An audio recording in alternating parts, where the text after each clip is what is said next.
So I did about 35 minutes of cardio and then a few different ab exercises, starting with hanging knee raises, moved on to cable crunches, which is one of my favorites, a few variations of leg lifts, and then ended off with some planks. Now, abs are something that I like to change up often. I like to have exercise selection with abs, hit them from different angles, and I will be doing a separate video on ab training soon. So be on the lookout for that, but in the meantime, enjoy the rest of the video.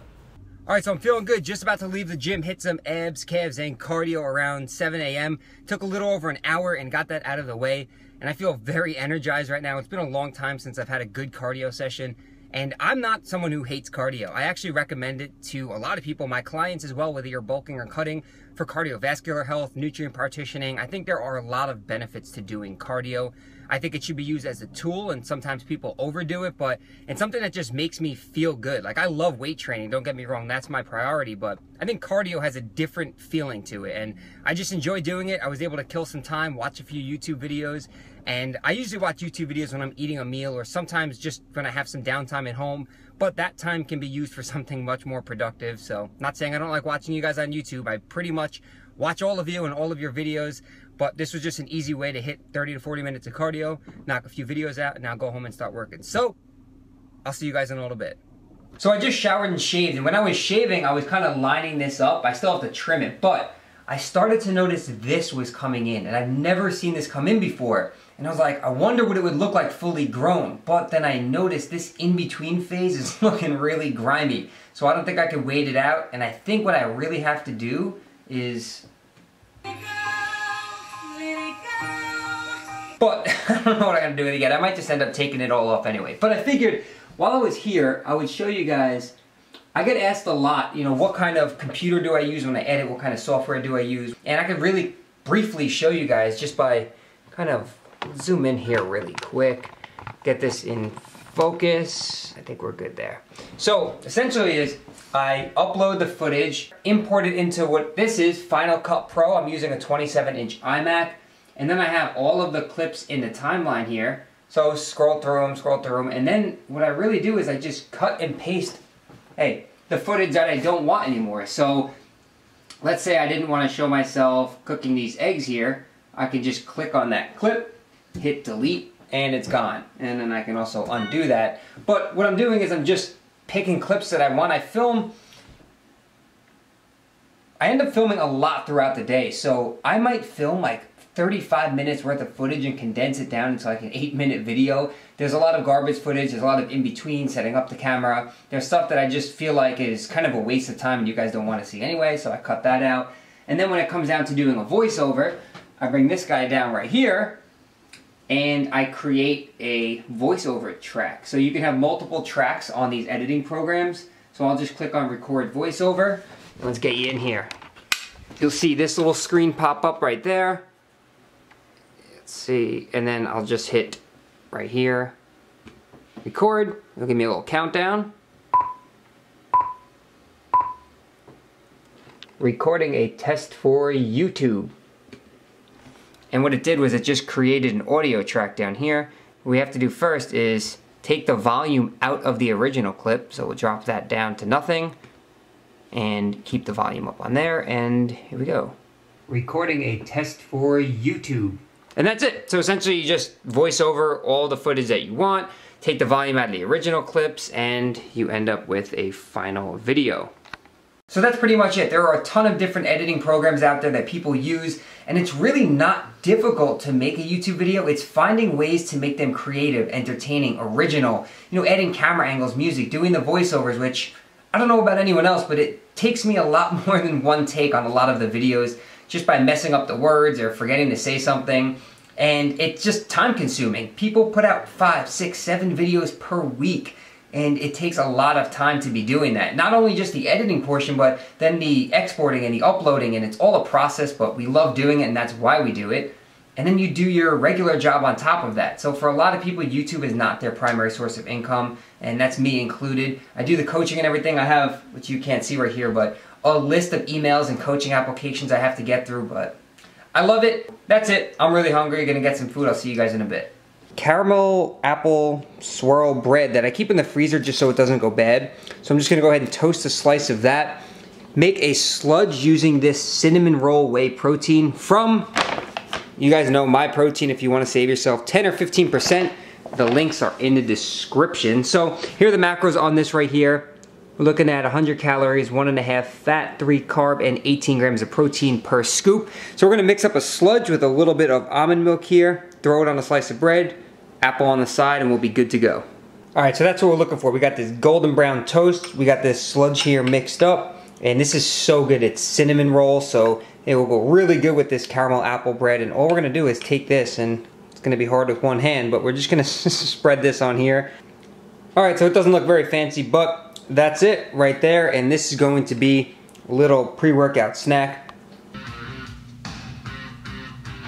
Alright, so clearly I'm not in my gym, as you guys can tell. I'm at Brittany's house. This is their garage. Her brother Chris is my age. He's actually about a week older than me, and he's into lifting as well. He did powerlifting for a long time, and now he's actually doing Olympic lifting, being coached by John North, so changing up his variation of training, which is why you don't see him and I train together. He has this setup. He's got the row rack, the bar, a ton of bumper plates hanging around, a row bench, a prowler, so a bunch of stuff in the garage. So this is where he primarily trains, and I just figured I would come here since I was coming here anyway later tonight and just probably do some bench pressing. I was going to do a whole bunch of high volume chest, but I really need to work on the bench anyway, and this is the place to do it. So I figured I'd just bring the camera here and get some work done.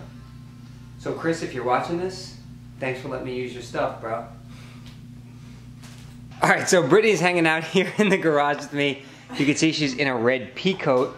She's actually not training in that. She hit the gym already today, but is so supportive of me and this YouTube channel that she's hanging out in the garage with me while I train. Wearing the coat, obviously, because it's the garage and it's cold out. I'm going to do a few warm-up sets. I'm sure I'll feel fine after that. I'll start to warm up. We have some bright halogen lights right there, which are projecting some heat, so we're good to go.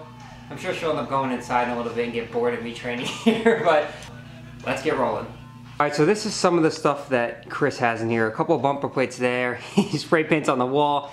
Got the rogue rack, a really nice bar, so not your crappy commercial gym bar. This is actually really nice. I love the knurling on it. I've deadlifted with it before. Just awesome to lift with. Got some more plates over here.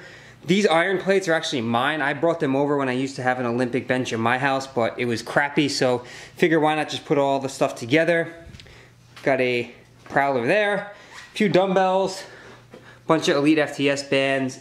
All right.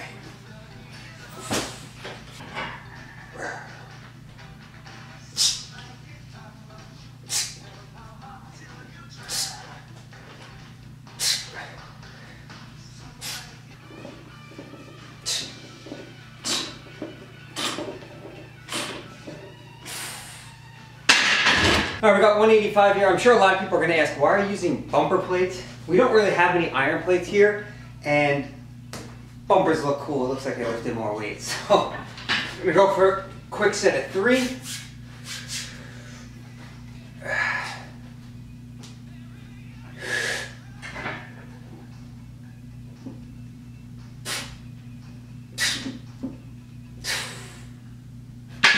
Alright, so we're going up to 225. We're going to go for about 2 or 3 reps and see how it feels. One thing that my main focus is, I'm trying to focus on my leg drive, and also with the whole keeping your shoulder blades retracted. A lot of people hear that cue and they automatically just think to do this, to bring their shoulders back. But a lot of times people forget to give the cue down. So back and down.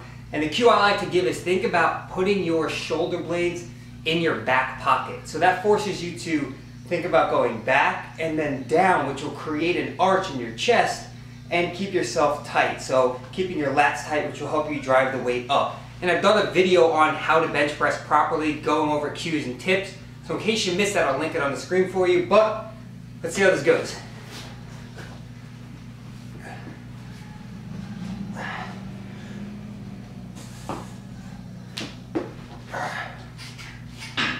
Got my trusty spotter.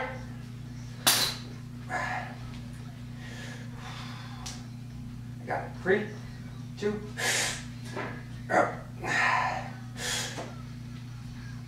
Oh. Oh. One more. Oh. It sucked. No. Oh.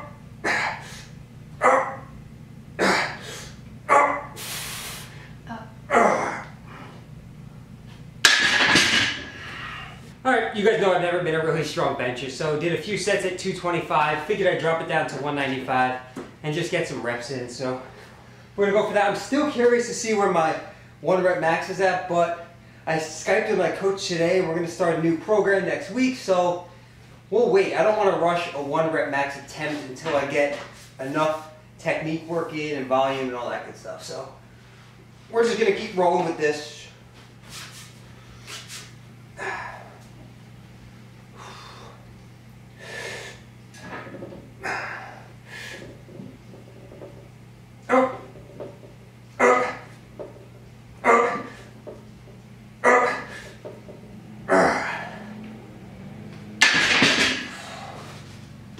Grabbing this 10-pound plate by the handle, holding on, just going to do one arm at a time, very controlled, and just go a little bit higher rep.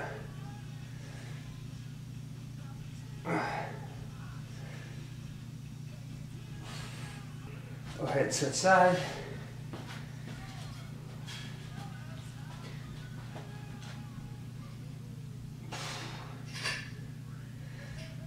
We need to open a gym. Alright, so the camera battery is flashing now, so the camera's gonna die.